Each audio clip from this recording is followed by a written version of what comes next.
Salam müəllimlər, hər vaxtınız xeyir olsun. Mən Cahan Hüseynova, sizi bugün də salamlayıram.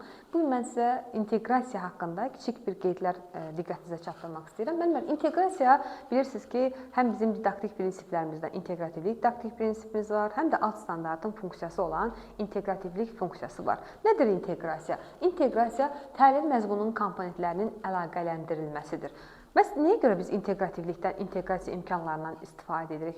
Çünki inteqrasiya uşaqlarda dünyanın bütöv və bölünməz obrazını yaratmaqda, öyrəndiklərini əlaqələndirməkdə kömək edən bir vasitədir. İnteqrasiya imkanları bizə təlim-tərbiyə prosesini müxtəlif fəaliyyətləri birgə əlaqələndirməyə, məşqəni daha maraqlı keçməyə, əyləncəli keçməyə, öyrəndiklərini tətbiq etməyə, şərait yaratmağa imkan verən bir vasitədir.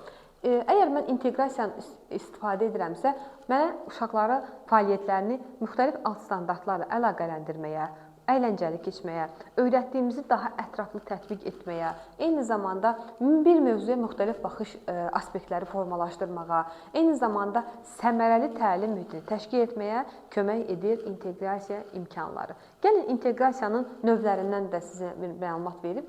Ekranda görürsünüz inteqrasiyanın sxemini hazırlamışam.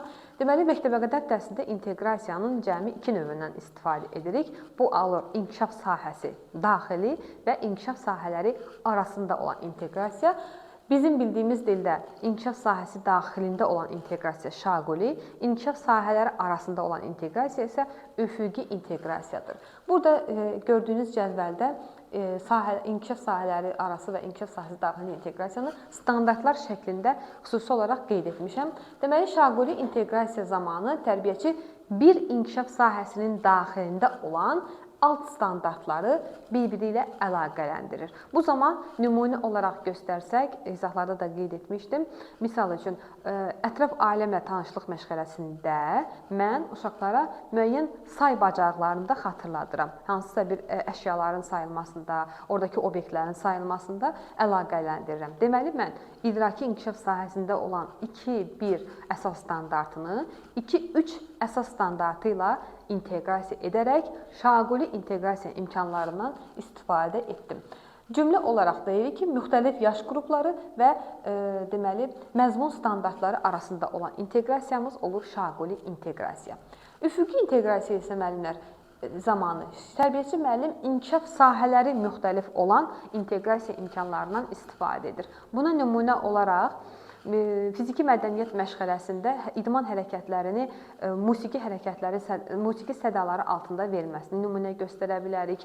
Daha sonra fiziki mədəniyyət məşğələsində bizim müxtəlif hərəkətli oyunlarımız var. Həmin hərəkətli oyunları idraki inkişaf sahəsinin 2-1 əsas standartı ilə 3-2 əsas standartı ilə inteqrasiya, hətta 4.2 standartlara inteqrasiya eləyərək müxtəlif inkişaf sahələrini əlaqələndirə bilərəm. İnteqrasiyalı testlərin daha asan tapılmağının yolları isə inteqrasiyalı testlərin mütləq şəkildə fəaliyyətin hansı inkişaf sahəsinə aid olduğunu tapmaqda məhz fayda var. Misal üçün, standartlar olaraq yox, fəaliyyət olaraq deyək ki, tərbiyəçi müəllim fiziki mədəniyyət məşğələsində hərəkətli oyun təşviq edərək məşğələni tutaq ki, təlim nəticəsini formalaşdırır. Fikirləşirik, görüm, fiziki mədəniyyət məşğələsi hansı inkişaf sahəsinə aiddir? Təbii ki, fiziki hərəkətləri, daha doğrusu fiziki inkişaf sağlamlıq və təhlükəsizlik inkişaf sahəsinə aiddir.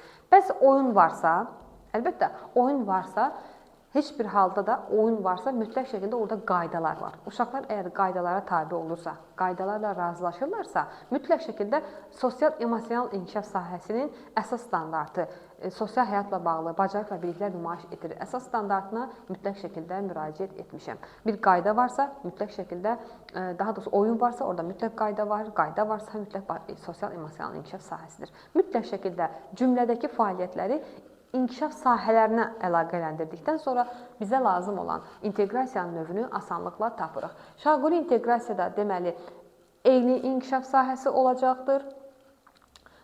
Deməli, inkişaf sahəsi daxilində müxtəlif alt standartların inteqrasiyası olacaqdır. Üfüqi inteqrasiyada isə fərqli inkişaf sahələrinin ortaq bir mövzuda, məşğələdə birləşdirilməsidir. Biz məktəbəqədər təhsildə yalnız inkişaf sahəsi daxili və inkişaf sahələri arası inteqrasiya növündən istifadə olunur. Bu qədər müəllimlər, növbəti izahlarda görüşərik.